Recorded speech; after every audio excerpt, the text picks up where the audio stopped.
Doom 3. Well, if there's ever been a polarizing id game, this would be it. I've had a fascination with Doom 3 for a while at this point. It's had such a bizarre opinion shift in the decades after its first release. People loved it when it came out, then as the years went on, they became kind of ambivalent towards it. Then when Doom 2016 released, it seemed like everyone hated it. Now I'm shocked to find a bit of resurgence for Doom 3, which I feel is mostly a way to counter the super bombastic, fast-paced shooter that is Doom Eternal. Doom 3 is slow, it's horror-focused. It has beautiful dark shadows and creepy claustrophobic corridors. And compared to the franchise it exists in, it's a bit of an oddity. I always really wanted to like this game. I wanted to fall in love with its slower gameplay, its dark, beautiful environment, its smooth, solid combat. And every now and then, I kinda would. Well, temporarily. I'd load it back up and get sucked into its world once more, but only for a few hours. I was never able to stick with it for long. So why is that? Why could I never fully get into this game, despite it having elements that I should love? Well, today I wanted to properly play through it from start to finish, and oh boy, do I now know why this game has gained a polarizing reputation. This video isn't gonna just be a retrospective, or even a review, more of just a revisit. It was also meant to be a Halloween video, but it ballooned out of proportion like all my other stuff, and now here we are, with a guy ranting about a game that's almost 20 years old. Like I said earlier, it seems like people either really dislike Doom 3, or there's a few contrarians who really try to pretend it's a masterpiece. Which honestly, that was kind of the impetus for this video. It was specifically seeing screenshots like this in particular, where thanks to Doom 2016 and Doom Eternal, we got a few contrarians who seem to be claiming that Doom 3 was simply slept on, and that it's better than both of them combined. That it's actually better than New Doom.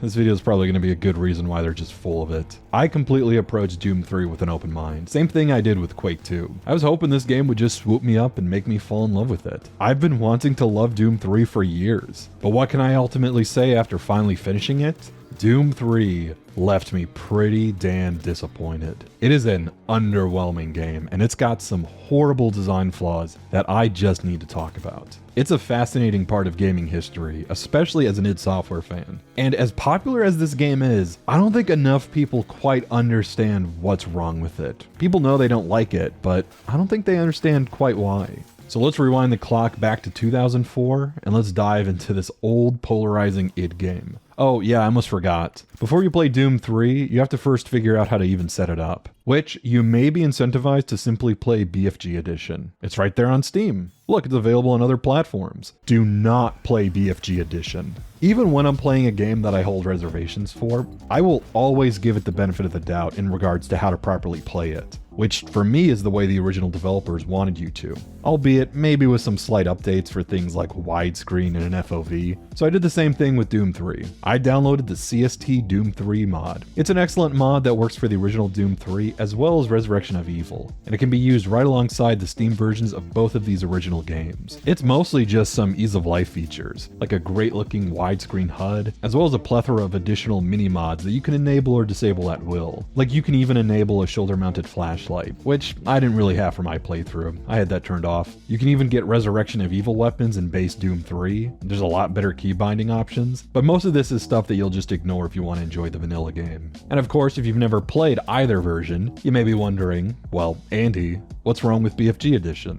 I'll tell you what. It's weird, unfinished, and has a lot of blatant oversights that you can't disable. For starters, everyone brings up the visuals. They were slightly messed with in a lot of weird ways. The most obvious being the fact that the lighting is just brighter in BFG Edition than it was in the base game. And it's not even just brighter, it's slightly different. Like some of the shadows look straight up different now, and rooms have a slightly different feel to them. It's a minor change, but for a game that's all about lighting, it's a very weird and heavily disliked change. Some other changes include swapping out the models of certain characters, like Sergeant Kelly here has been given a completely different model. It's such a pointless change too. In the original he had yellow armor, now he has green. I like the yellow armor. I thought it was a neat callback to Quake.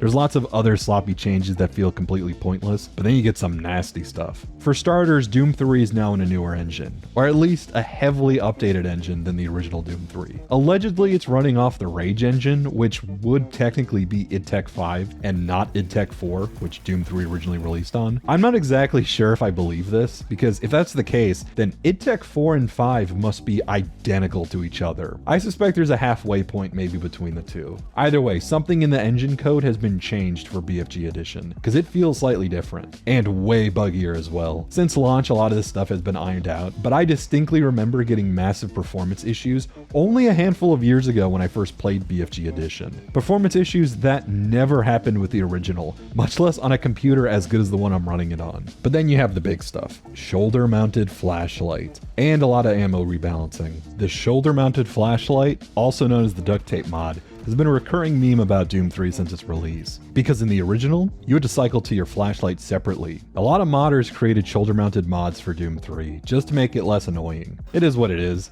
Some people prefer it, some people hate it. I understand the reasoning for both sides. BFG Edition just makes the flashlight strapped to your shoulder, and that's it. Doesn't even give you the option of using the original. Honestly, they should have just made it a toggle. Flashlight for newbies, flashlight for hardcore purists. Make everybody happy. It's a minor nitpick, but it really changes how Doom 3 is balanced. I'll get back to that. Another big change is ammo. Holy shit, there is so much ammo. Seriously, like BFG Edition tweaked how much ammo you get from pickups. It's insane. You never run low on ammo at all now. You can spray and pray as much as you want. You'll never run dry. It's crazy.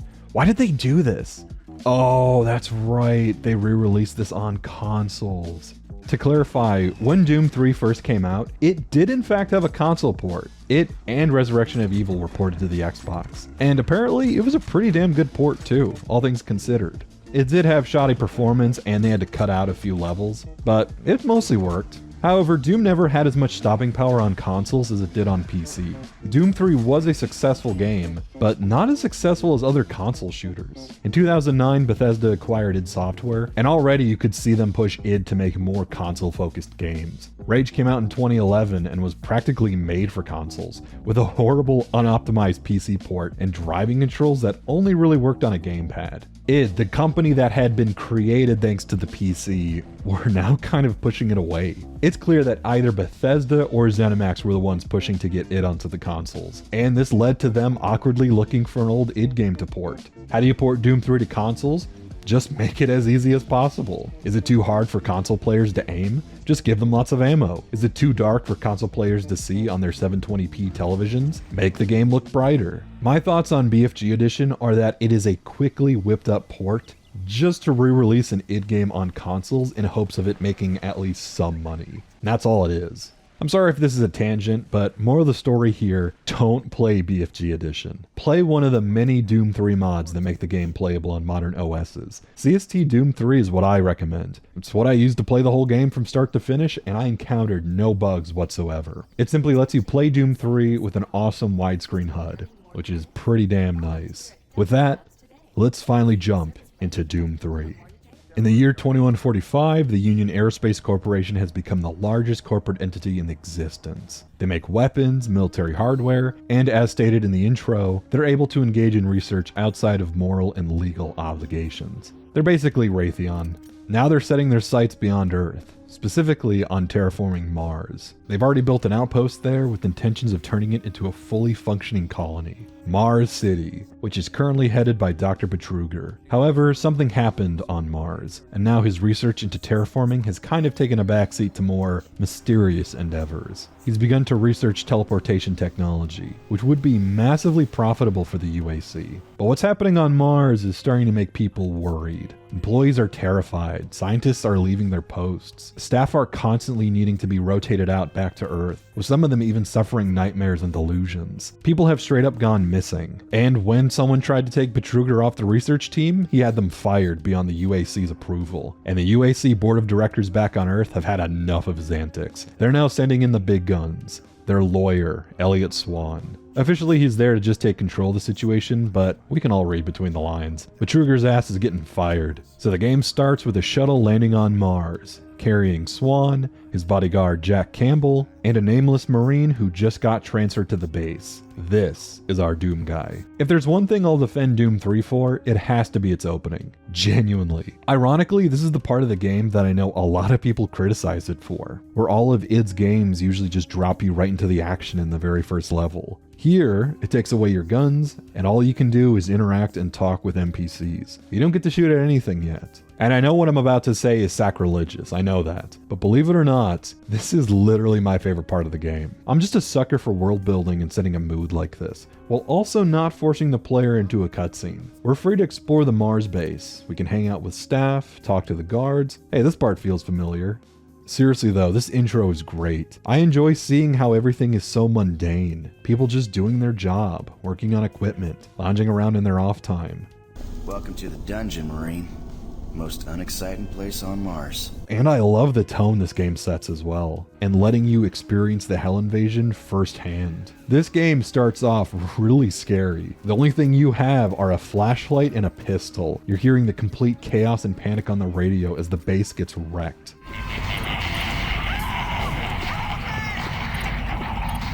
Then you slowly start getting your guns. Your shotgun at first, your machine gun later on. It's a nice slow burn. When you're scrounging for ammo, trying to open doors and storage lockers, this is when the game is genuinely at its best. Honestly, it's these opening hours of the game that always make me want to love Doom 3. These opening levels are just really fun to play, and I wish the entire game was more like this. The plot we're given is a little basic. All we know is that we have to regroup with Bravo Team, and that's about it. We see brief glimpses of Swan and Campbell doing their own thing, almost like they were expecting this to happen. You also clearly hear Betruger laughing in the background, so it's clear that this was all his doing. I think the reason these opening levels are so great is just how much they ramp up and how they keep a steady progression. Every level the stakes change and things spiral further out of control. Overall, it's the one part of the game that I genuinely like. It's a good hook, and I think that most people who have fond memories of this game do so because of these opening levels. But it's only once we finally get past them, when we move deeper into the game, as hour after hour drifts by, that this intro's amazing energy starts to wear off. I guess while I'm still in a positive mood, I may as well talk about another thing I like with Doom 3. Because usually I start with gameplay, but here I think the visuals and the graphics need to be acknowledged, because it's by far the thing everyone thinks about with Doom 3. And credit where it's due, visually, I still think Doom 3 is a masterpiece. It's the one part of the game where even people that dislike it, we can all agree, it looks beautiful. id Tech 4 was id experimenting with dynamic lighting, and it genuinely is an incredible sight to behold. It's the kind of game where every level, I just kind of want to stop and take a screenshot. I just want to appreciate how atmospheric it is. Levels all have these amazing shadows and individual light sources, so I'd say it mostly achieves a pretty timeless look, all things considered. It's a gorgeous game, and it looks so good that I think many people forget that it was a 2004 game. And I appreciate the heavy use of colored lighting as well. Things like reds and blues and oranges. It's got such an amazing style to it. The whole game looks beautiful. I also love the dark pitch black shadows, which not only adds to the horror, but it also drastically helps with the lighting. Harsh directional light sources make each surface and object feel like they have depth. It helps with enemy and character models as well. And yeah, the models are a little dated. Textures can be a little muddy, polygon counts are pretty low. Look, you can literally count the polygons on Swan's bald head. I will say the demons are very well done for the time. And while I do prefer the classic Doom enemy sprites, I can't deny that these redesigns are pretty damn horrifying to behold. And I mean that in a good way. They are monstrous and alien, but also very distinctly supernatural. I appreciate that they're a good blend of looking like alien creatures from another world, as well as a fantasy-inspired abomination. They are demons from another dimension. Things like humanoid skulls, gnarled bones, bizarre amalgamations of human body parts just slapped together. These things are not natural. They are malevolent beings from the darkest corners of your imagination. And if there's one thing that stuck with me after all these years, it's them.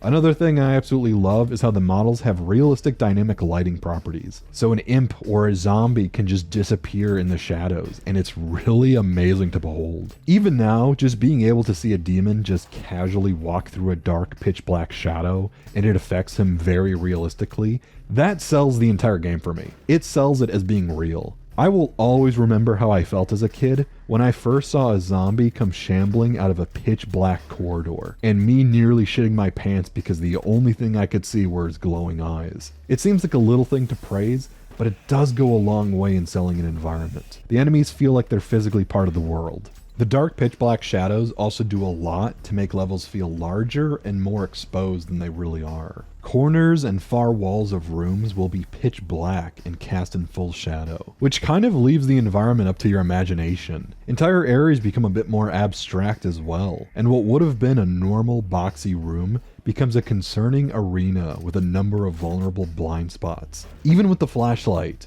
not only are you vulnerable with it out, since you don't have your gun with you, but the light source it emits is tiny enough for where you can't scope out an entire room. You have to scan your flashlight around just to check each corner. Make sure there's nothing hiding there waiting for you to turn your back. Something that even as a grown man still gives me chills. And yeah, the horror itself doesn't always work, but I'll get into that later in the video. Even that being said, some of these areas are still creepy to me. And like I said earlier, BFG Edition got rid of the flashlight and just made it shoulder mounted. Not only that, but as I said, it made the lighting a lot brighter. This is why that was such a controversial change. Doom 3 is built around darkness. The game was designed around the player not always being able to see around each corner. Sometimes there is something waiting there in the darkness for you. And that's part of what made Doom 3 so scary. It makes the player think about whether or not they want to risk taking out their flashlight. Because sure, you can make sure a room is clear, or would you rather just have your shotgun out but stay blind for a little bit?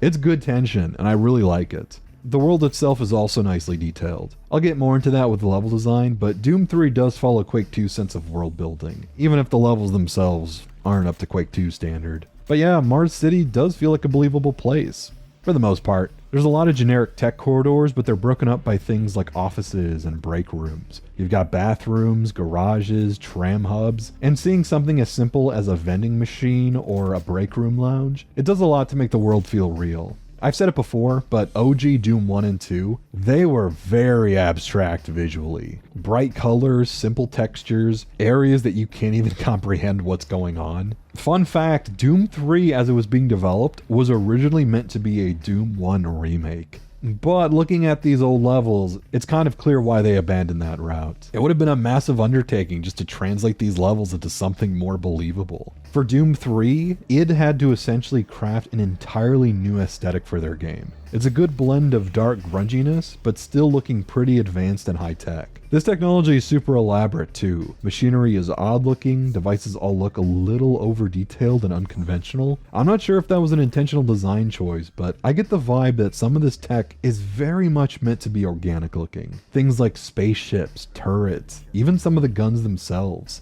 Again, we could spend hours praising this game's visuals.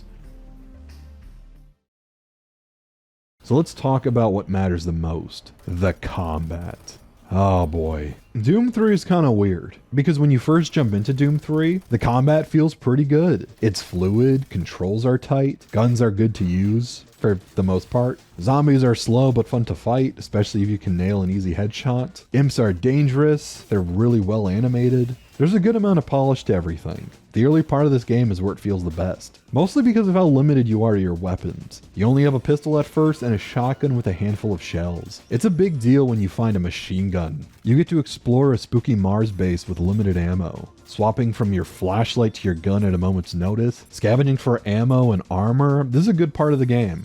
At first, the combat loop seems fine. As you play though, you start learning a few things. The imps teach you early on that they only have a handful of movesets. Throw a fireball or a close range melee attack. Or a surprise attack when they spawn in, which is fucking bullshit. Imps are ideal for a shotgun at point blank range. Hence why you see me charging at imps like this whenever one spawns in.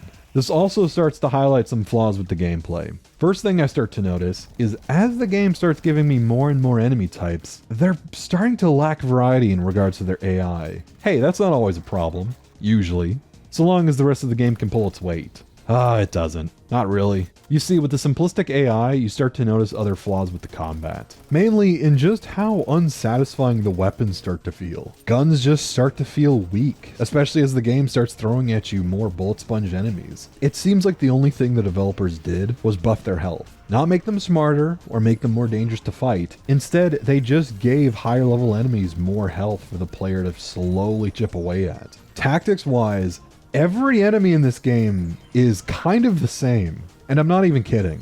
You have enemies that will slowly charge at you, your pinkies, your zombies, even these little spider dudes. And then you have enemies that will shoot projectiles at you, slowly walk towards you, and then maybe they have a close range melee attack. I'm not kidding when I say that an imp has the exact same attack pattern as a revenant, or a mancubi, or a cacodemon.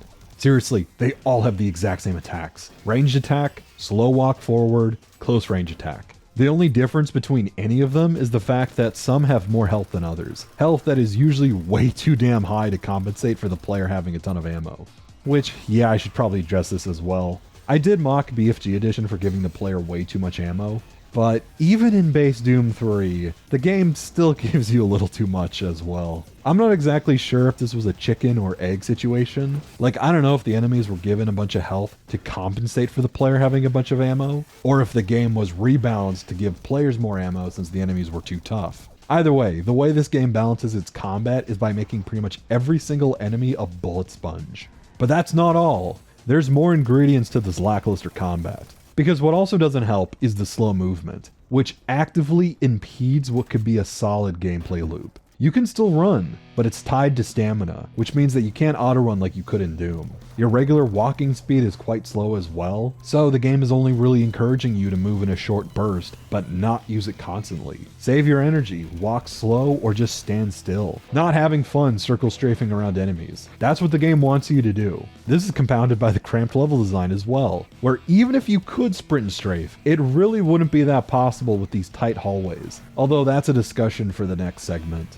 Lastly, there's one extra little spice to this proverbial soup of oversights, that being the reload mechanic. Doom 3 is the first id Software game to introduce a reloading mechanic. Lots of games had it after Doom and Quake. Half-Life 1 had it, Sin, Soldier of Fortune, just to name a few. Its formula had always given the player a bottomless magazine, with no reloading. So long as you had bullets in your inventory, you could shoot your gun endlessly. Of course, you could argue that this was due to the game's age. Doom 1 and 2 were simply before magazines were even a thing in gaming. So a reload mechanic was never added to Doom 1 or 2 because, well, that kind of predates that as a mechanic. And yeah, I could probably agree with you. However, it should be worth noting that while Doom 3 was the first Doom game to add reloading, it was also the last, since the following Doom reboots got rid of it entirely and went back to the old way. My personal opinion, I think putting in reloading in an FPS game is just like adding sprint, or ADS. I think many people misinterpret it, and they think it's just simply necessary for modern games. Yeah, every game needs to let the player sprint with their gun down, or every game needs to let the player aim down sights like it's Call of Duty. Anyone who's seen my Halo reviews knows that I highly disagree with this. Those are features that majorly impact gameplay, and some games are just better without them. We all understand these features wouldn't work in Doom. Sprinting in ADS would not work here, because Doom is about moving while shooting. Adding ADS would force the players to stop and aim their shots, and adding a sprint animation would prevent players from being able to shoot and move at top speed. Reloading is something that's just as bad, and I wish more people acknowledged it, because now you're just juggling an extra obstacle to the combat. The player now has to keep an eye on their ammo count before they're forced into a reload animation that'll leave them exposed. And this is an animation you cannot skip. You can't even swap weapons while it's happening. Let me repeat, you cannot switch weapons after your gun runs out of ammo. You have to reload it, then you can switch weapons. So this gameplay incentivizes one thing: hiding or fleeing. If you have to reload at the end of your magazine, well then you better find a safe spot to take cover in. You don't want to be caught in a reload animation while demons are spawning in. It's also in these moments of you trying to flee and trying to find a place to hide that this cramped level design really comes and bites you in the ass, because the player can't even strafe around enemies to protect themselves. That is the classic Doom strat that could help alleviate the reloading issues. Just let the player do loops around an arena while they wait for their gun to reload. But they can't, because you don't have an arena. You aren't even able to strafe with how tight these hallways are. And going back to you being unable to swap weapons during a reload animation, what this incentivizes you to do is to not bother swapping weapons. What's the point in switching your weapon if you have to wait till after you reload the current one? You have to sit through the reload animation, which means that once your gun is reloaded, why even bother switching? Just keep the gun that you're currently holding. This just means that you stick to the gun you have and you wait for all the enemies to stop spawning in. So let's see here. Enemies are bullet sponges. You shouldn't be sprinting. You need to stay in a safe spot where you can reload, and you don't want to swap weapons. This is what the combat has turned into, where as soon as an enemy appears, you stand still, or at least maybe walk slowly backwards, while you empty the magazine to whatever gun you have out. Reload from a safe distance, then keep shooting. And for nearly every enemy encounter, this is what Doom 3 feels like. This is why Doom 3 feels so boring to play. Okay, let's jump 16 years into the future. When Eternal came out, a lot of people complained about this guy. This is the Marauder. He's weird. He has a very fast attack, and he requires precision timing to counter. And more specifically, the only efficient way to deal with him is by constantly swapping out weapons. I know a lot of people aren't a fan of him, but do you want to know why he's in there? Do you want to guess? Take a gamble? It's to stop this from happening, or this, or this, or even this. The Marauder's entire existence is to discourage players from sticking with one weapon. You can't defeat him by just standing still and dumping your entire ammo reserve into him as he slowly runs down a hallway at you. In fact, I'd go so far as to say that New Doom, Eternal especially, has its gameplay built from the ground up to prevent players from settling in the gameplay style of Doom 3. That's why it's so fast, and it encourages players to engage in fights instead of retreating from them like Doom 3. With Doom 3, it's just a boring, repetitive slog. Individually, these gameplay mechanics wouldn't be that bad. In fact, lots of games have them and use them very well, but combined in Doom 3's weird pseudo-arena shooter sandbox, it really just doesn't work.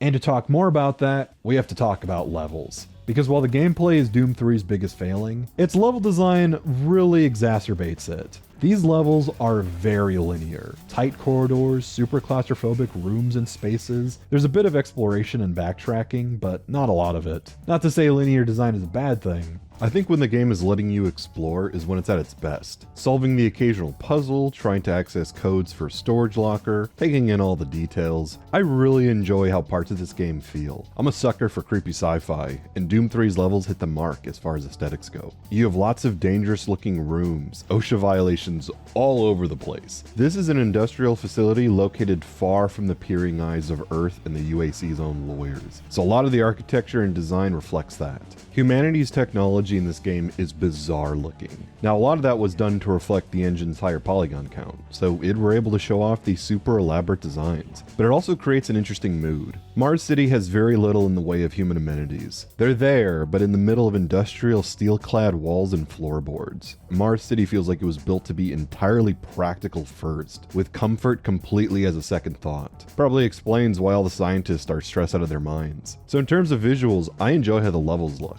It's how they play that I have a problem with, because they're cramped, super cramped. You're barely able to strafe. If an enemy is in a doorway, you can't get past him unless he's dead. A lot of enemies will take up the full width of the passageway too, which is pretty annoying, especially for a Doom game. Okay, let's talk about why Doom levels are the way they are. Some people think I've been really critical of OG Doom, and admittedly, I kinda have been. Classic Doom 1 and 2 can have some very confusing level design, very maze-like. But when it comes to old Doom's levels, as bizarre as they are, there are some elements of them that are very important to Doom's gameplay. They are big, rooms are massive. When you enter a fight, you have so much space to strafe and maneuver around enemies. For just about every level in early Doom, there will at least be a part of the level that the player can just go hog wild and run around a large open space. And yes, it does have its own share of small corridors here and there, but they're in between these nice spacious arenas. Id understood how fast Doom Guy moves, and they knew that it was important to let players be able to strafe and dodge around projectiles. The player needs elbow room. Cramped hallways are not ideal for that. So you look at Doom 3, and it's incredibly cramped.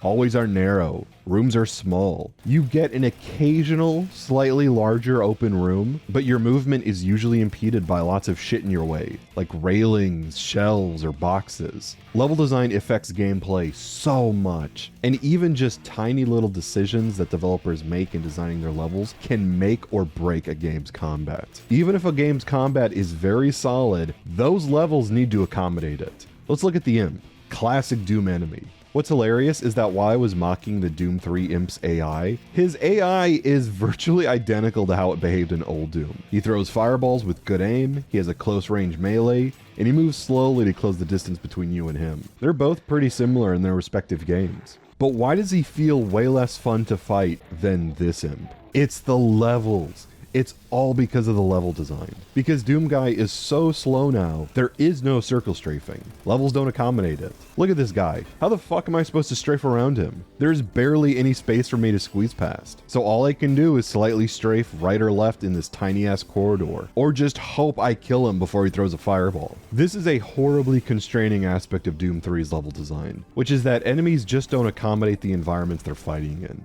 Zombies are okay. They mesh pretty well in the darkened hallways and rooms, creeping up out of hiding spots in the pitch black to startle you, and they're pretty slow as well, so a player can easily maneuver around them. But the rest of them, they just feel so misplaced. They're shooting projectiles, they're running around. These levels are way too small to accommodate them. And I think this is why the game is unable to throw more than a few demons at you at a time. It's because the rooms are so tight that their pathing would literally break if too many of them spawned in at once. Oh god, I haven't even mentioned the enemy spawns. Okay, so every fucking level in this game will have a monster closet that'll just open up periodically to spawn in a bunch of bad guys, which again, I guess is very similar to original Doom. But what Doom 3 also does is it has endless spawn points for certain enemy types. Imps that teleport in endlessly, and vents that will spawn in endless amounts of spiders. The game seems to think that because they're small and quick to kill, it needs to spawn in a fuck ton of them. So much so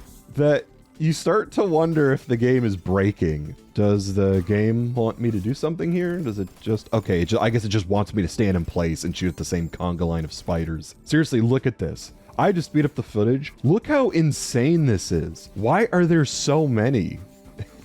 I mentioned earlier how a lot of these demon designs are very creepy. However, they're only that creepy in moderation.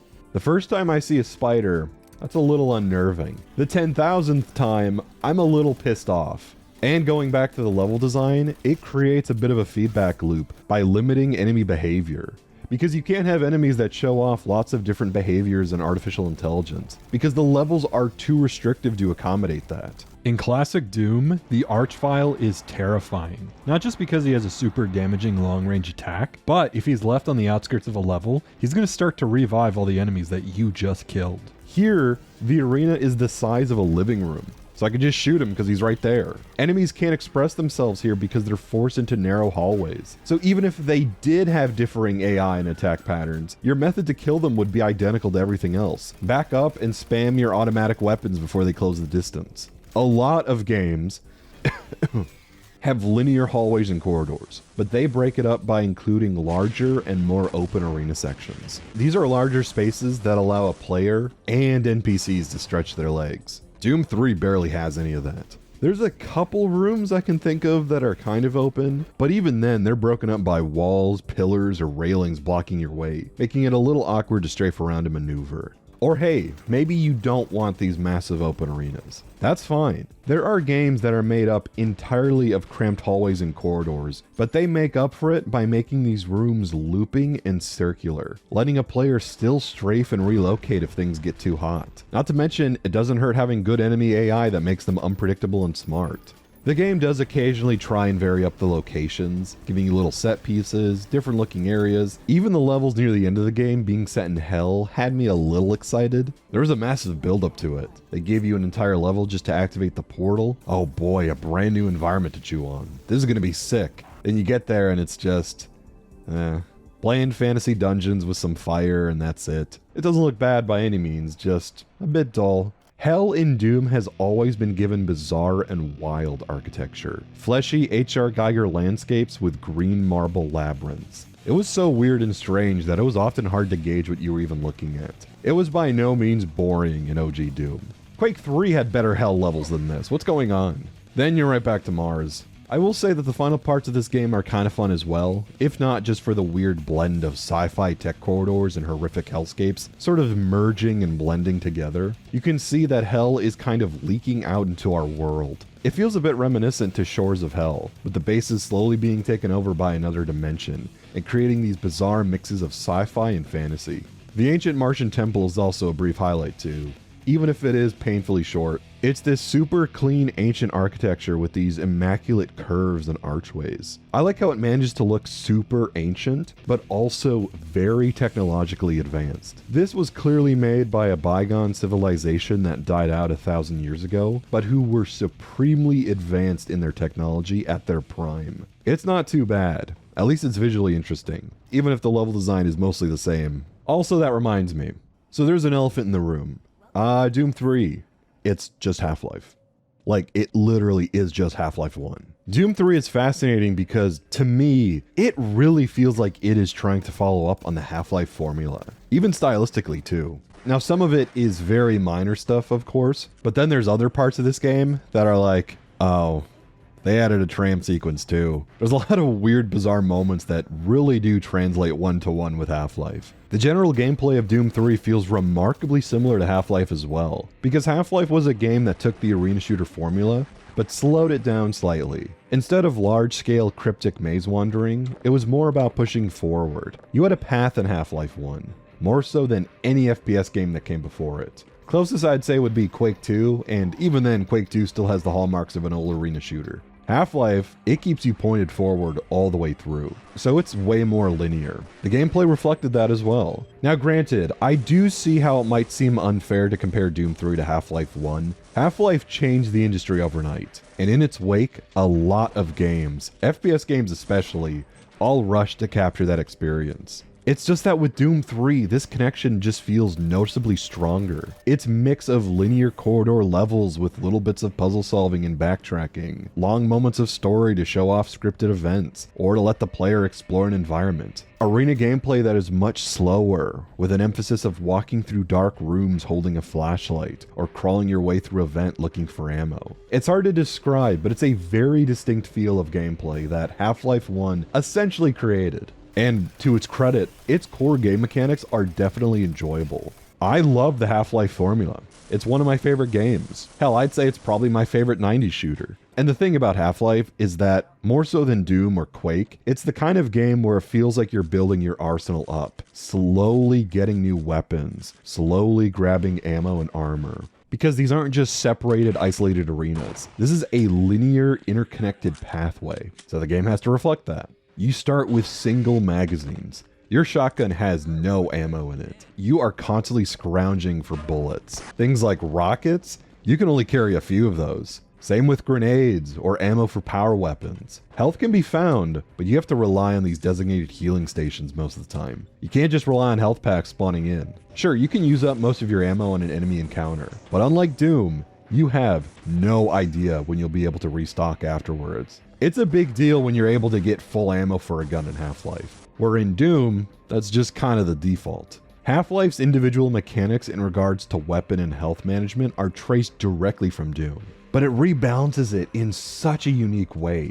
It's deliberately slow. It's a formula that works especially well for Half-Life. With Doom 3, it had a similar mindset. Sure, it has things like health packs and armor, but it's a little slower at giving you them. Much of the early game is similar to Half-Life. It's about collecting ammo. Ammo is hidden in secret areas. You have to listen to audio logs and messages just to get door codes so you can unlock secret ammo caches. Ammo management is a huge component of FPS games, and to me, it's a good example of how Doom 3 follows more so in Half-Life's footsteps than classic Dooms. Half-Life 2 came out the same year, and it's fascinating how both games were not only just these super elaborate tech demos showing off their engines, but they were also competing for the exact same market. It was id Tech 4 versus Source. I just find it kind of funny how interconnected Valve and id Software have been. So much happened after Half-Life, and by the time Doom 3 came out, id weren't the talk of the town anymore. It was Valve. This little fledgling studio managed to usurp the very company that inspired them. It's a pretty fascinating chain of events when you dissect it all. Also, okay, I'm talking about Half-Life. Doom 3's expansion even added a gravity gun. Like, what the hell is this? Come on. So there are things about Doom 3's story that I actually kind of like. I even found myself getting a little immersed in. It really wanted to take their story seriously. Because as goofy as the premise Demons on Mars is, it runs with it. Doom 3 really tries to make it dark and gritty. And I'll be honest, I think it does a pretty good job. It elaborates on stuff that the original Dooms never quite were able to capture. The horror of dealing with supernatural entities while trapped in the confines of a pressurized environment. This is great stuff. It essentially revolves around a small handful of characters with somewhat ambiguous goals and intentions that is only heightened by the Hell invasion. And then even with the plot itself, once again, I was shocked to find myself kind of invested in. Which, let's dissect that. As we discussed earlier, the UAC is a massive corporation making weapons, tech, and is currently trying to colonize Mars. In reality, Mars itself was a bigger discovery than the UAC execs could ever have imagined. At some point during the 21st century, the UAC makes their early expeditions to Mars, with plans to terraform it. But around the turn of the 22nd century, they discovered a massive underground cave complex containing bizarre alien artifacts, the remains of an ancient Martian civilization. Ancient temples, old ruins, and highly advanced technology, specifically teleportation technology. Dr. Betruger makes this teleportation technology his first priority, and he begins work on reverse engineering it. Eventually, with working teleportation, he begins his first rounds of experiments in the Delta Labs. And his scientists make a terrifying discovery, that the ancient Martian method of creating wormholes to travel through the fabric of space-time also punches a hole right through another dimension. Some of the logs explaining what those first tests found inside their portals is pretty horrifying stuff. As they explored the ancient temples, scientists began to find ancient writings on stone tablets that warned of ever using this technology, as opening a rift to this other dimension caused this civilization's downfall. This is something that Dr. Pierce Rogers discovered and was ultimately a warning that Betruger ignored. At the same time, Pierce had discovered something else in the caverns, an ancient Martian device, the Soul Cube, along with some pretty bizarre hieroglyphics. We'll get to that later. Betruger kept pushing forward with the tests, watching as many of his test subjects literally disappeared into the void, never to return. Those that did manage to survive would suffer massive psychological trauma and would never recover. Either way, Betruger became obsessed with the experiments and became desperate to further explore this other dimension, against the better advice of the rest of his staff. It's also clear that the more they did these experiments, the more the entire facility began to get affected. Almost like their continued use of the technology was only connecting our dimension with theirs. People became delusional. Staff became scared out of their mind from supernatural events. People regularly quitting. Whatever Betruger and his team were doing down in the Delta Labs, it was starting to affect the entire base. As the scientists continued to study the alternate dimension, they began to uncover some horrific samples and findings. Terrifying eyes staring back at test subjects going through the portal. They even found the remains of weird and bizarre creatures and specimens. Not to mention,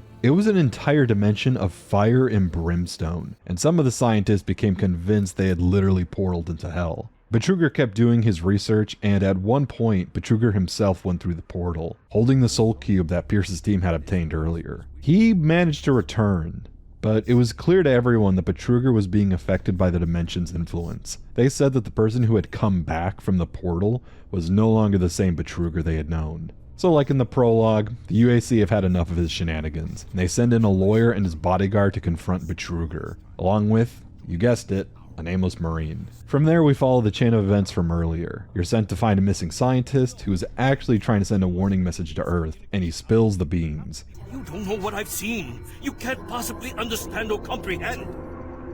The devil is real. I know. I built his cage.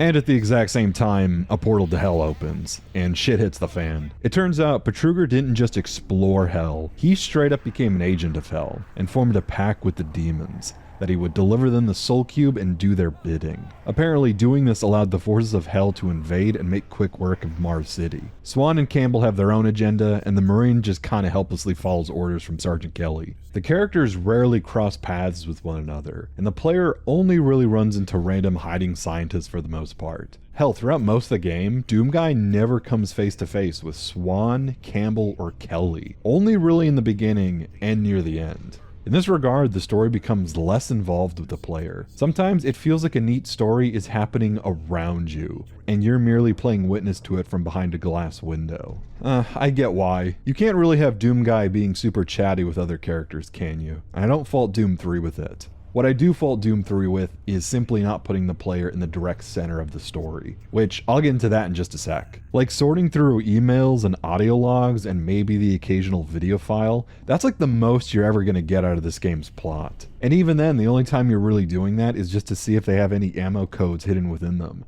As far as lore fluff goes, it's alright, but I've never been one to care about these kind of things. And there is some pretty good stuff here. From the few characters you get to interact with, even hearing the radio chatter from other Marines as they're slowly slaughtered. It really shows that id Software don't just have a talent for horror, but also a little bit of world building. And let's talk more about that. One of the main turning points near the start of the game happens when you lose Bravo Company. And you kind of realize that you're one of the few Marines left alive on the station. A few scientists are hiding across the base, but with just how many demons are pouring into this place, it's clear we need backup. But Betruger has his sights on Earth, and he lets you do all the heavy lifting for him. You're essentially goaded into repairing the last remaining communications towers, the rest of which, you find out, were methodically destroyed by Swan and Campbell. Kelly orders you to send out a distress beacon to Earth, but Swan and Campbell, they don't want anyone calling for help. If you follow Kelly's orders, then Betruger laughs as the Earth fleet is slowly on its way, which his demons will happily commandeer. So it's up to us to properly stop this invasion before the fleet even arrives.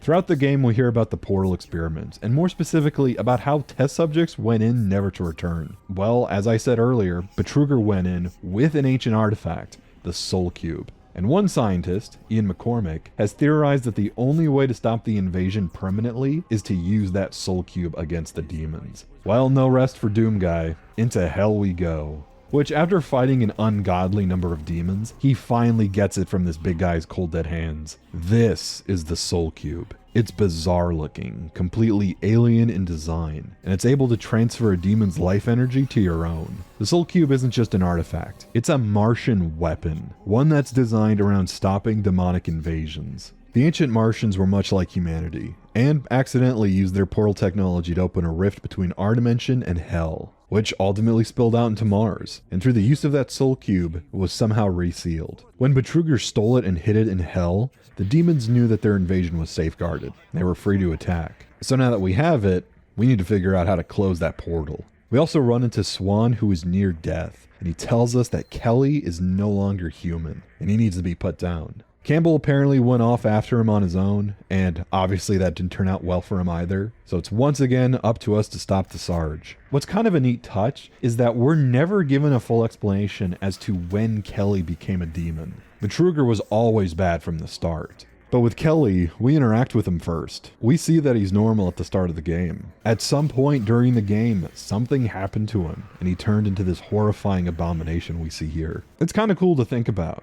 Was he turned into a demon right away, and was he simply manipulating the player to run around and do his bidding? Or were some of his actions simply him doing what he thought was right, and he only turned into a demon at the last moment? From this, I actually get major John Carpenter's The Thing vibes. Not even just with Kelly, but with the whole plot in general. You've got groups of characters losing trust in each other, ultimately deciding that there's no escape from Mars. Even Campbell and Swan's decision to just cut off the Martian colony is very similar to the climax in The Thing. Eventually, we make our way to Site 3, where we get to meet Pierce, who I mentioned earlier. His team was the one that found the Soul Cube in the first place. And luckily for us, the ancient Martians didn't just leave behind a warning, but also instructions on what the Soul Cube is and how to use it to repel an invasion. These instructions were given to us on these ancient stone tablets, depicting some sort of chaotic war against the forces of hell. A few of these make sense, like yeah, there's a Soul Cube, that's it destroying demons. But then you get to this one, a person who's wielding the Soul Cube, referred to as the Hero, a figure that looks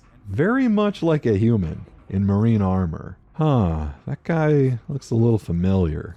And this is where Doom 3 opens a massive can of worms, one that is so big I'm as shocked as you all are in the fact that this is something that is openly referenced in the new reboot games. This is Doom Guy, our Doom Guy. From Doom 1, Doom 2, and Doom 64, being referenced in an ancient hieroglyph by an ancient alien species. It's not clear how he got there, but he did. The Doom Marine we're playing as is not the original Doom Guy. He is a fellow nameless Marine, but not the same one from the classic games. Rather, Doom Guy somehow existed in the ancient past and stopped yet another hell invasion. But how? How could this even happen? How could our classic Doom guy have traveled back in time? More importantly, how do the events of original Doom even line up with Doom 3? Doom 1, 2, and 64 are set across Phobos, Deimos, and Earth. And surely if a hell invasion like that happened, wouldn't humanity be far more aware of it than they are here? Which I always thought that Doom 3 was just in its own rebooted universe, completely separate from classic Doom. But maybe that's the point. Maybe this isn't the world that classic Doom guy inhabited. And this is an idea that, I shit you not, is followed up with in Doom 2016. I'll admit, when I first approached Doom 3, I had no idea there was such an extensive connection between it and the reboot games. But after doing some digging, I'm kind of blown away at how intertwined they are. To give some spoilers in Doom 2016 and Doom Eternal, Doom guy in those games is meant to be the same Marine from the classic id games. As I said, Doom 1, Doom 2, Doom 64. The story as it is so far is that Doom guy was on Phobos during the initial Hell invasion, before fighting in Hell itself and returning to Earth, which was already in the middle of being invaded, which he successfully repels. In Doom 64, demons are still coming out of the portal back on Phobos, so humanity sends Doom guy in to wipe out the base and stop the invasion once and for all, which he does. However, being the complete demon-killing lunatic that he is, Doom guy decides to enter the portal to Hell and remain there for all eternity to kill demons forever. Doom 2016 picks up after this, where Doom guy is retrieved from Hell, somehow put into stasis in a stone sarcophagus. That game also explains what exactly Hell is. It's a plane of existence beyond space and time and dimension. It also goes into details about Doom guy's antics in Hell, which I won't really get into. But suffice to say, he slaughtered his way not just across Hell, but other worlds and dimensions too, likely across time itself. And it's very likely this stone tablet is showing that off. At some point, he probably found himself helping the ancient Martians in their own Hell invasion. But how exactly does that interconnect Doom 3 in 2016? Well, that is something I'd have to go into more detail over in a dedicated Doom 2016 video, but to summarize, id were very cheeky in how they structured their timelines. The backstory given in Doom 3, specifically in regards to different years and events as to the UAC exploring Mars, are nearly identical to the dates and events that happened in 2016. Specifically, Doom 2016 references the exact same time when the UAC managed to discover these ancient Martian ruins, as well as the numerous artifacts that they took from them. Oh hey, look at that. Doom 2016 references the fact that Dr. Samuel Hayden took expeditions into Hell. It's very likely these are the exact same expeditions conducted by Betruger referenced in Doom 3.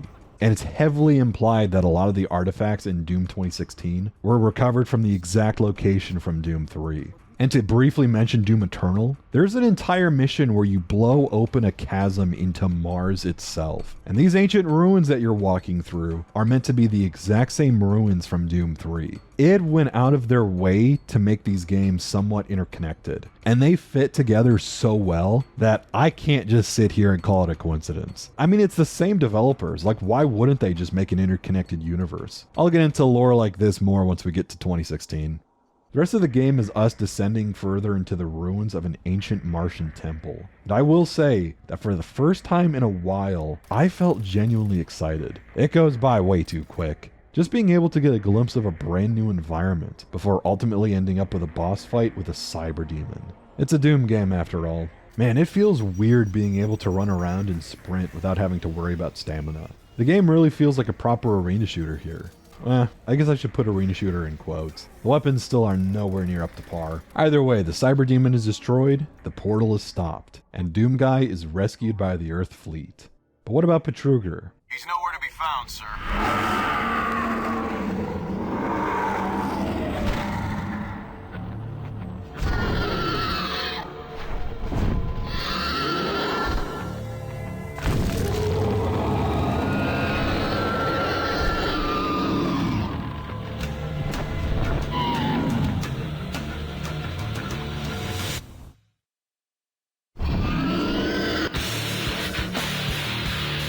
The end.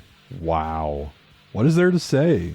I do partially love what id were attempting with Doom 3's story. A darker, realistic take on demons and hell. It feels less fantasy and more cosmic horror, which is an atmosphere that I dig 100%. But even then, there's kind of an emptiness to everything, which is hard to explain. I kinda like the characters and the dialogue. The way the game is written and voice acted, it feels very dry, but I mean that in a good way. Characters feel very grounded. They act pretty normal and realistic, even for how insane of a premise Doom 3 has. Marines talk dryly and have disdain for their jobs. Scientists speak matter-of-factly. You do have over-the-top characters like Betruger, but I still enjoy it. You can tell that the exposure to hell has made some of these researchers slowly lose their marbles. It works for me, at least. I think the problem is what I said earlier. The story is sort of happening around you, and in a lot of points in the game, it feels like Doomguy is the least important character in the story. Sure, he's the one doing the heavy lifting and clearing out entire demonic hordes like they're nothing, but he always feels like a side character.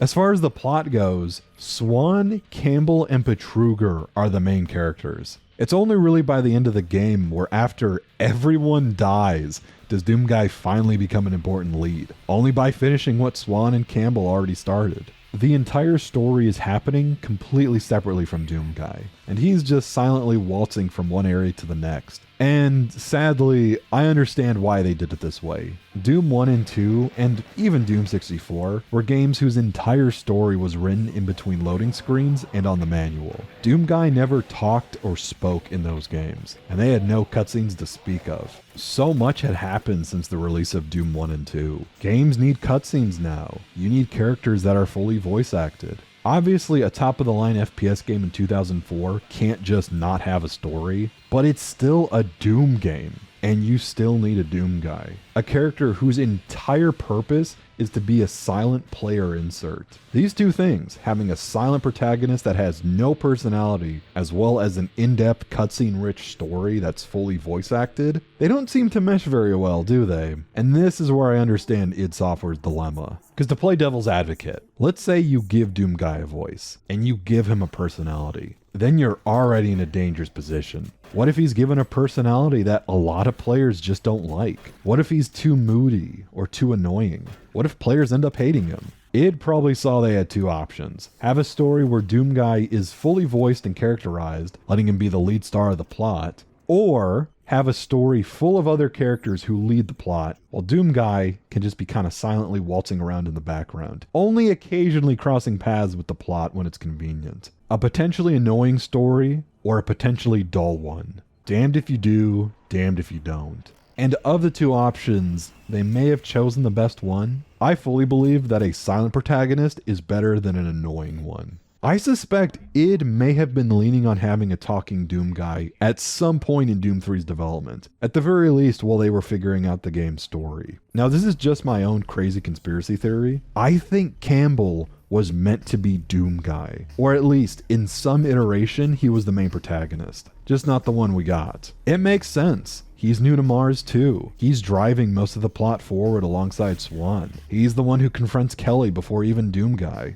I suspect that Campbell might have even been the original Doomguy, only to then have it be reworked to a nameless other Marine instead. It explains why so much of the story follows Campbell and Swan, with the player awkwardly watching from another room. And you know what? I think Campbell would have made for a pretty solid protagonist. It also would have made more of an engaging story, having the player lead the plot. But at some point, id must have decided on not wanting Doomguy to talk. So instead of going with option 1, they went with option 2. But there's a secret third option that I think would have been the best option above those other two. Because as much as the game stole from Half-Life, they missed the blatantly obvious way to tell the story. Just do exactly what Half-Life 1 did. In Half-Life, Gordon Freeman is a silent player self-insert, much the same way to Doomguy. So how does Half-Life 1 tell its story? It has no cutscenes. Everything is from Gordon's POV. Characters interact with him in a not too dissimilar way to Doom 3. Yet plot-wise, everything that happens in Half-Life revolves around Freeman. The entire Resonance Cascade is caused by him. He was in the chamber as it happened. He was at ground zero of the alien invasion. All of the characters react to him and recognize him as the only way to stop the invasion for good. As he starts fighting Marines, they all start trying to hunt him down to the point where they become obsessed with him. Even at the end of the game, Freeman has done so much to fight back the hordes of Zen that the Nihilanth himself calls out his name and fights him personally. Gordon has made such a name for himself that forces beyond human understanding have taken an interest in him. Half-Life was able to convey all of this without any cutscenes and without Gordon saying a single word. As much as people mock the Half-Life series for turning Freeman into an inhuman superhero, no one can deny that the story benefits heavily from how important he is in it. Gordon Freeman doesn't take a backseat to the overarching plot of Half-Life. He is the plot. That is something that Doom 3 could have stolen, and it would have been way better off. Doom Guy needs to be the single most important character during a Hell invasion. That's exactly what the classic games conveyed. He's the only bad enough dude to stop all of Hell. And I get it. I get why Doom 3 wanted to kind of scale things down, to be more horror focused. So to do that, you need a more normal human protagonist. I get that. But just like in Half-Life 1, you could have given us a more vulnerable, silent Doom Guy who still controls the direction of the story, instead of having him watch the story happen behind a glass window, as more important characters take the lead. I guess that's what happens when you want to make a game that's less about plot and more about monsters spawning in to jump scare you. Which, fine, okay. Let's talk about the horror element of Doom 3. Arguably, the most important element that jumps out to people when they talk about why they dislike this game. There's more to horror than just dark shadows and monster closets. Honestly, at first I don't mind Doom 3's attempt at horror, that being just kind of set dressing. Doom 3 as an action-focused game with a horror spice added on is kind of a neat concept. It makes you tense and creeped out at parts, but for the most part, it's just wallpaper, which, hey, it's a choice, and I don't mind it. Action horror. Lots of games were able to pull this off, quite effectively even, but the way Doom 3 tackles it feels, a little half-assed. I find it funny how when people try to categorize Doom 3, they can't really just call it a horror game, because it really isn't. It has horror-ish elements, it has a horror tone maybe, but it's not horror. What Doom 3 is a slowed down and admittedly flawed arena shooter, kinda, that has dark, spooky shadows. But outside of that, it really isn't scary. It tries to have scary moments sometimes, but the fact that the player has the ability to mow down any enemy thrown at them makes a lot of the scares just kinda hollow. Oh no, a monster, whatever will I do? When making a game scary, it's kind of a requirement that you at least take some control away from the player. In Condemned, the player is slow and only able to hold a single weapon with no additional magazine. In Resident Evil, players are limited to tank controls with slow movement, being unable to strafe or quickly back up. A lot of horror games limit whether or not the player can even engage in combat a lot of the time, simply because that's a more effective way to scare someone, by taking away their ability to defend themselves. And while I do get annoyed at a game taking away your agency for cheap scares, Doom 3 is an example of why maybe that's important. And you know what? To defend Doom 3 doesn't need to be a survival horror game. That's okay. It can be an action game with horror elements. There's plenty of games like those, some of which are my all-time favorite FPS titles. Except Doom 3's scares often just fall apart and stop being scary.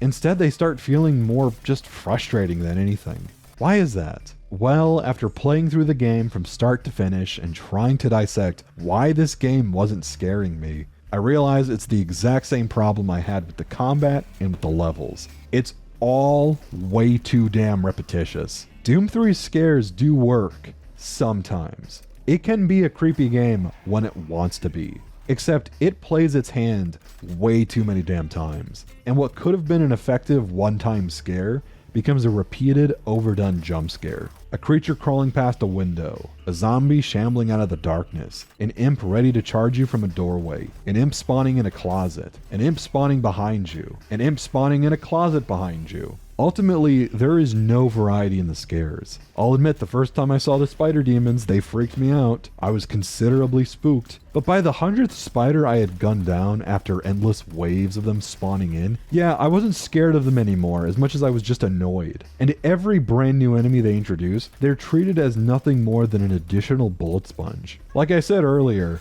These designs can look really horrific, but when you've killed your 50th lost soul, the scariness starts to wear thin.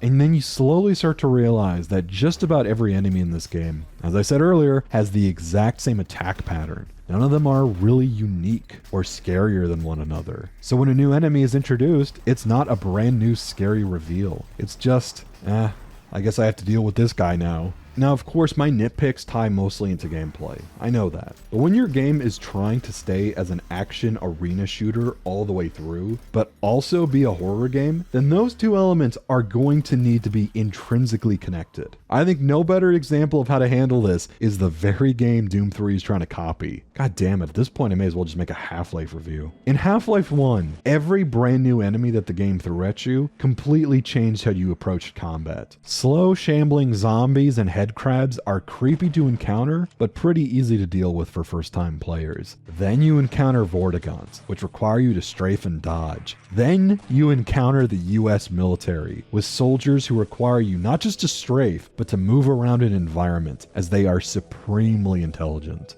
So what does this have to do with horror? Well, even though Half-Life has its scary moments, on the surface, it's not really a horror game, at least not visually. Enemies are very colorful and goofy looking, the environments have generally nice atmospheres to them, the game is more focused on action and puzzle solving, yet there are plenty of Half-Life fans, myself included, who talk about how this game made them completely terrified when we first played it. And it's easy to see why. The game paces out what I like to call its oh shit moments. The game regularly does this. Hey, here's a brand new enemy type with vastly different behavior than any other enemy you've encountered before. It changes how you play. And remember how I said that most horror games will take away at least a little bit of agency from the player? Well, even Half-Life does, with the tentacle monster and the Gargantua. Two enemies that you cannot kill with your guns, and they serve as terrifying ways to flush the player through a level. These guys are utterly terrifying, and more terrifying than anything Doom 3 can muster. Okay, I'm getting off track. My point is, a horror game like Doom 3 or Half-Life need one thing to be scary. They need variety, because with variety, you can be unpredictable. Half-Life isn't scary because you're worried that a Vortigaunt is just going to spawn in a closet behind you. It comes from you wondering what the hell Valve is going to throw at you around the corner. It's that tension of not knowing what to expect. If all Half-Life did to scare the player was spawn in zombies and Vortigaunts, I don't imagine it would have the beloved reputation it has today. Yeah, imagine if a game did only that.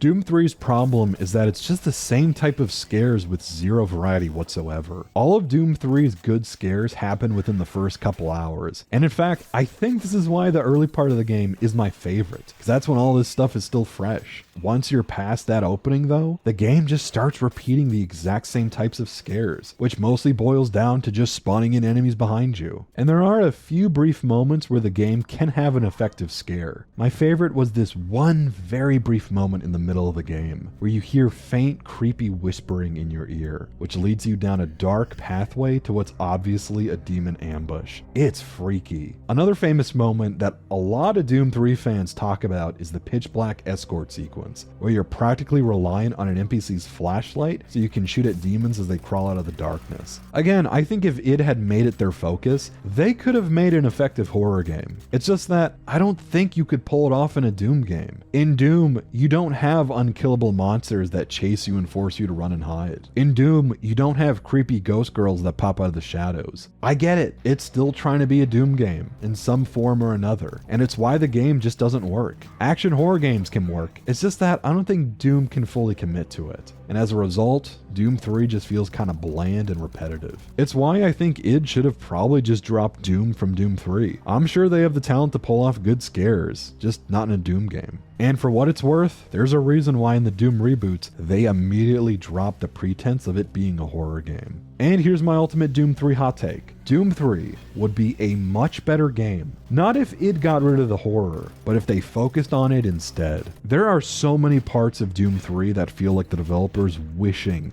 they could make something way slower and more atmosphere driven. A game focusing on ammo and inventory management, along with backtracking and puzzle solving. Because the few times the game does focus on this are easily its best moments. I love arena shooters. I like a fast-paced Doom game as much as the next guy. However, Walking away from Doom 3 made me realize that it being Doom is what's holding it back. Doom 3 isn't a Doom game trying to be a horror game. It's a horror game trying to be a Doom game. And as far as I'm concerned, id should have gone the full mile.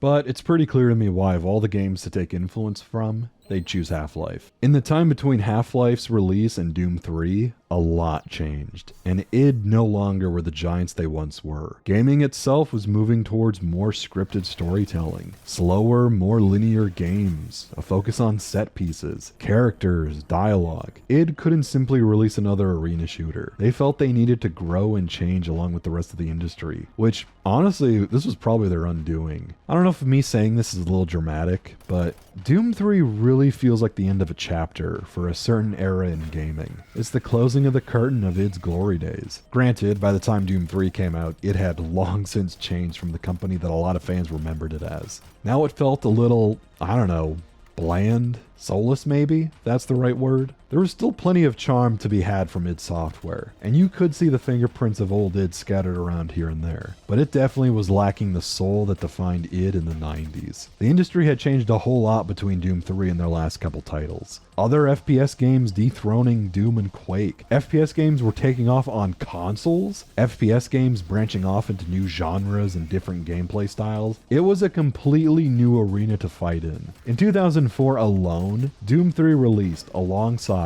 Half-Life 2, Counter-Strike Source, Halo 2, Metroid Prime 2, the first Far Cry, Unreal Tournament 04, and then a year later, when Resurrection of Evil came out, you had Call of Duty 2, Battlefield 2, and Fear. I'd make a risky hot take by saying that any one of those games each probably has a slightly larger impact than Doom 3 does. The entire FPS landscape grew as a result of id Software, but by the 2000s, it feels like they were just kind of letting it all go in favor of focusing on mostly tech. All of id's efforts went to just making different id tech engines, having high fidelity graphics with dynamic lighting, which I do respect. John Carmack was still a programming genius, and the fact that his tech was still being used to help other developers is an achievement in its own right. id Software still existed in gaming, just not as prominently as it used to. And you know what? That's just a thing that happens to companies. They move on, they change, they focus on other things. Other companies come along and take their spot, and maybe their games just kind of fizzle out. I think what made Doom 3 sting just a little bit more was how it would take 7 years for fans to wait for id's next title, which then would end up being the game Rage. So anybody who was a fan of classic id Software, they were not having a good time being an id fan. It's kind of this reason why a lot of people just stopped caring about id Software. I vividly remember PC gamers openly mocking id Software. Their franchises had gone through numerous middling reboots, and it literally wouldn't be until Doom 2016, 12 years later, where id Software finally got put back on the map. Whereas FPS games became stale and derivative, Doom came back and turned it all around. So when I talk about Doom 3, you kind of need to understand the landscape that it was released in. Because yeah, it'd be nice to look at games in a bubble, but we just can't. Because when you realize what other games were doing at the time, and where Doom and id in general used to be before Doom 3, you really start to understand why Doom 3 got the negative reputation it still has. And if I'm being fully honest, that disappointed sour taste in your mouth towards Doom 3 is very much deserved. At least to me. Yeah, Doom 3. I still don't know. I think I'm disappointed in this game. A part of me still has a fondness for Doom 3. I love this era that it came out in. This era of super passionate and smart game developers just cranking out the best games they possibly could. I love how passionate id Software were at making Doom 3. And for all of its faults, I enjoy the direction that Doom 3 took. It was grimier, darker, a lot scarier. I also have a lot of respect for the amount of talent and code that went into this game. Just how much effort was spent by id Software in making their id tech engine with this amazing dynamic lighting that to this day still holds up. There are so many little aspects of this game that really paid off in the long run, and even if the game itself falls flat, I do appreciate the effort that was put into it. But on the flip side, that innovation was kind of all Doom 3 had. No one remembers its combat, no one had fond memories of its level design, or its clusterfuck areas, or even its simple story and characters. In a way, it reminds me a bit of Crysis, a similarly ill-focused game which came out a few years after Doom 3, whose entire dev cycle was built around making state-of-the-art graphics and pushing computers to their absolute limit, only for the actual campaign to just take a back seat, and admittedly be the least remembered part of its legacy. I mentioned how Doom 3 had a weird sort of shift in public opinion, and my theory as to why that happened is I think it's because Doom 3 had a really high benchmark to run back in the day. You needed expensive PC hardware to even run Doom 3 back when it first released, so only a handful of people got to play it. It was a bit of an elusive title for PC players, so it had the exact same effect that Crysis did, where only a few people got to play it, and they kind of felt like they were part of an exclusive club, so they kept hyping the game up themselves. But as the years went by and as hardware became more affordable, more and more people were finally able to try it, which ultimately left people feeling very disappointed. To this day, FPS fans hotly debate the quality of the original Doom episodes. Internet nerds still argue about the quality over Knee Deep in the Dead versus Shores of Hell and Inferno. Classic Doom is still being discussed in regards to its level design and gameplay, yet there is nobody sitting around discussing the merits of Doom 3's levels, or its repetitive claustrophobic combat. That's ultimately where I think Doom 3 fails as a game, and why, even revisiting it now, it remains such a disappointment. I'm happy to have finally beaten it, but I genuinely don't know how I feel about it, other than I'm a little underwhelmed. I finally gave Doom 3 a chance, and it never opened itself up to me. I thought I'd enjoy this game, and I really wanted to as well, but it just left me feeling hollow. And don't get me wrong, Doom 3 is not a mediocre game. It has plenty of highs that are so high, I will briefly forget about the lows. But goddamn those lows. In between amazing, brief, tiny moments of good atmosphere, tension, and you know what? Even the occasional set piece that really is fun. Those lows completely drag the game down, and it turns Doom 3 from what could have been a fun action horror game into a complete slog. Boring enemies and scares that fall flat. I realized why I never beat Doom 3 until now. Because after the opening, there's no reason to keep playing. So yeah, Doom 3 was kind of the end for old id. It's when they entered their dark period, and all their IPs got licensed out for weird spin-offs or mediocre reboots. Their next game would be Rage, which might be the least inspired by the numbers game it has ever made. It wouldn't be until Wolfenstein: The New Order by Machine Games, and eventually Doom 2016, that id Software would be pulled out of its grave. But that is a story for another time. Thanks for watching, everyone. I hope you enjoyed my more review-focused video style. I'll try and have my next video out a lot quicker than this one, I promise. Take care, dudes. I'll see you again soon.